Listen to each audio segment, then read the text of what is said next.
స్వామి రాత్రి లేదు పగలు లేదు, ఇంత జనమా, ఇంతమంది తడి బట్టలతో నీకు అంగప్రదక్షిణాలా, ఇంతమంది తలనీలాలు ఇచ్చేసి నీ దగ్గరికి వచ్చి దర్శనమా, ఇంతమంది ముడుపులు తీసుకొచ్చి హుండీల్లో వేసేస్తున్నారా, ఎప్పుడు వింటున్నావయా ఈ కష్టాలన్నీ?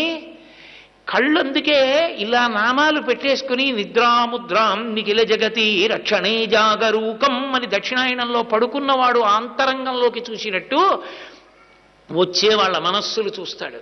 వ్యాసుడు అందుకే ఓ మాట అన్నాడు, వెంకటాచల క్షేత్రంలో వెంకటేశ్వర స్వామి వారి ముఖమండలం బహుప్రసన్నంగా ఉంటుందట. ఒక్కొక్క రోజున ఎంతో సంతోషంగా ఉంటుంది. అర్థం ఏమిటో తెలుసా? కొండ మీదకి ఎవరో ధార్మికులు వచ్చారని గుర్తు. ధర్మమునందు విశేషమైన అనురక్తి ఉన్న వాళ్ళు కొండ మీదకి వచ్చారనుకోండి, ఆ రోజు మురిసిపోతాట, రే ఒక్కడు వచ్చాడు రా